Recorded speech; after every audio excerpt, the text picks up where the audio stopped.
प्रधान शिक्षयित्री नाम मिथ्या अभियोग नीलगिर बणभूई आश्रम स्कूल प्रधान शिक्षयित्री नाम मिथ्या मामला अभियोग प्राप्त सूचना जणाई तो स्कूल रोसैया तथा अनुचर भाव कार्यरत प्रमीला देहुरी एपरी लिखित अभियोग कर प्रधान शिक्षयित्री सुश्री इतिश्री राउत उक्त विद्यालय दीर्घ 4 वर्ष धरी कर्तव्यरत अछंती।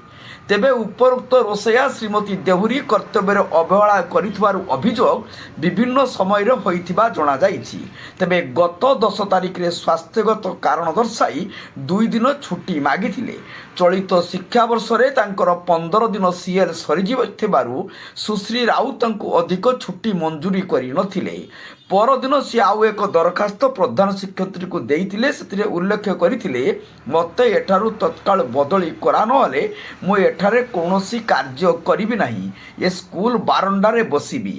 12 तारिख दिन एक लिखित अभियोग नीलगिरी थाना करिथिले। थानारू डाकरा पाई प्रधान शिक्षयित्री थाना को जाई इस घटनार तदंतकारी अधिकारी को कहिबा परे थाना अधिकारी सामने से छुट्टी पाई निवेदन करिबारु प्रधान शिक्षयित्री छुट्टी प्रदान न करी समस्त घटना लिखित भावे तांको उपरिस्थ अधिकारी को जणाइछंती। सुश्री राउत कहिछंती तेबे रोसिया देउरी करिथिबा अभियोग संपूर्ण भित्तिहीन कपल कल्पित उद्देश्य प्रणोदित बोली प्रधान शिक्षयित्री कहिछंती। मु सुश्री इतिश्री राउत सरकारी उच्च विद्यालय बणभूईर प्रधान शिक्षयित्री। एही विद्यालय रे मु 4 वर्ष ऊर्ध्व धरी कार्य करि आसुछि। कोन थाना रे गोटे प्रमिला देउरी कोन गोटे अभियोग करछन तापरे कोन मंतव्य देले? श्रीमती प्रमिला देहुरी एही विद्यालय रे रोसैया तथा अनुचर कुक कम अटेंडेंट एलसीसी पोस्ट से कार्य करुछंती। तांको सहित 4 वर्ष ऊर्ध्व काल कार्य करिया भितरे मु जहा देखिछि से तांको कार्य रे संपूर्ण भाव रे अवहेला करिथांती। तांकर कार्य ठीक समय से करती नहीं, तांको कार्य अन्य माने करती। जेमती रोसई कार्य रे आमर मोर 4टा सैंक्शन पोस्ट अच्छी, 4 जन एलसीसी काम करती।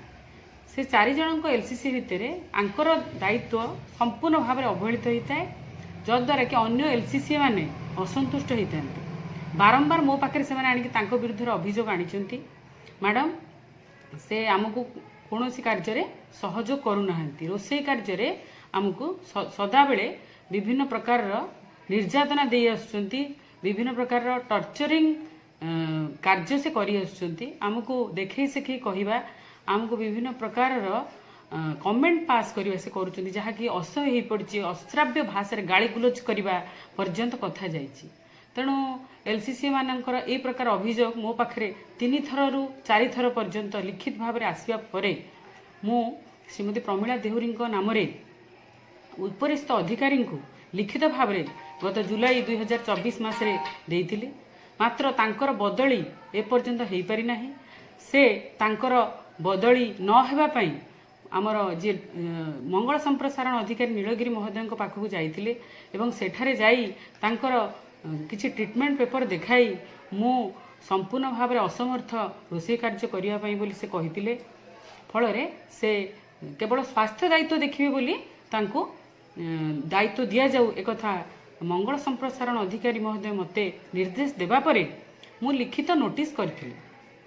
सेबेठारु श्रीमती प्रमिला देहुरी हॉस्टेल रे झियो मानकर स्वास्थ्य दायित्व रहिले मात्र से स्वास्थ्य दायित्व संपूर्ण भाव में निभे पार्लेनी।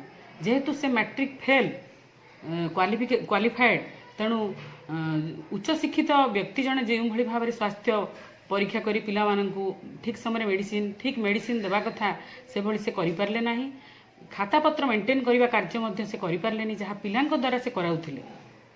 तेणु ए भली अभियोग मो पाखकु आसिला। तेणु ना रोसई ना स्वास्थ्य कौन कार्य से सठिक भाव में कले नाही, सबुथिरे ठकिबा एवं तांकर गोटे छुट्टी नेबा बारंबार विभिन्न आड़ देखै छुट्टी नेबार बाहाना मते बड़ व्यतिव्यस्त करथिला। तांकर 15 दिन सीएल 2024 कैलेंडर वर्ष रे सरी जाइथिला। तापरे मध्य से स्वास्थ्यगत कारणरू 4 दिन धरी एलडब्ल्यूपी लीव विदाउट पे रे रहिथिले। तेणु गत 10 तारिख डिसेम्बर 10 तारिख रे से मते लिखित एक दरखास्त आनी देले।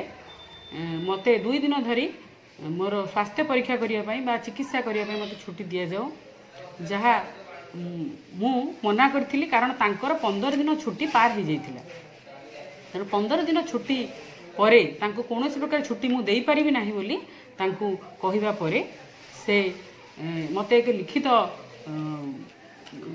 पत्र आनी प्रदान करथिले जोंथिरे से दर्शाई थिले जे तांको एई मुहूर्त रे एई विद्यालय बदली करा न गले से कौनसी कार्य करिवे नाही बरं ऑफिस बारंडारे रही से बसी जगी रहिबे तेणु तांको ठारू ए भली एक पत्र पाइला परे प्रधान शिक्षक तांको जणैथिले जे मु तुमको बदली करि परिबि नाही कारण से क्षमता मोर नाही तुमको बदली करिवार संपूर्ण क्षमता मोर उपरिस्थ अधिकारी डीडब्ल्यूंकर अछि तेणु मु केवल लिखित भाव में जणै परिबि ओ रिलीफ करि परिबि एहा सुनिबा परे से चली जाइथिले एवं तहियार दिन विभिन्न पत्र पत्रिका रे विभिन्न खबर कागज रे मो नाम रे मिथ्या अभियोग जहाँकि संपूर्ण भित्तिहीन कपोलकल्पित और उद्देश्यमूलक थिला प्रधान शिक्षयित्री मते विभिन्न प्रकार निर्यातना देउछन्ती शारीरिक निर्यातना मानसिक निर्यातना मते छोट जाति एवं भूमिज जाति कही मते गाली गुलोच करती ए सब संपूर्ण भित्तिहीन कथा से खबर कागज रे प्रकाश करथिले जहाँ अत्यंत आक्रोशमूलक थिला और प्रधान शिक्षयित्री को यह एक प्रकार अपमान देवा सहित तांको बदनाम करिवा पई तांकर इमेज उपरे एक कलंक लगेवा पई से योजनाबद्ध भाव में प्रयास करथिले जहाँ एही विद्यालय को मध्य कलंकित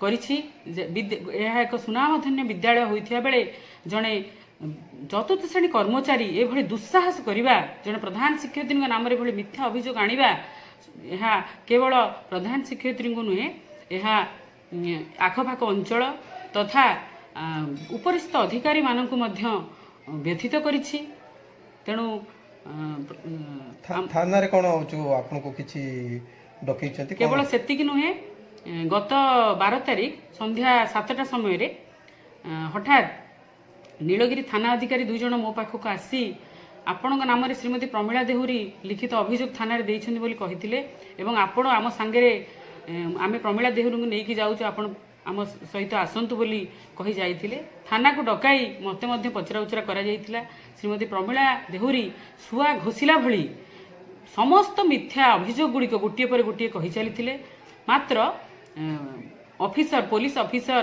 जेते काउंटर करिबा पई बा जेते गुडी तांकू जहाँ किसी प्रश्न पचारि से प्रश्न से सठिक उत्तर दे पारि नथिले किंतु प्रधान शिक्षयित्री को पचारिबारु प्रधान शिक्षयित्री कहिथिले मो पाखे समस्त दलील प्रमाणपत्र लिखित आकार रे गच्छित अछि जहाँ जेते बेले मगा जिवो मु ताको निश्चित भाव में प्रोड्यूस करिबे।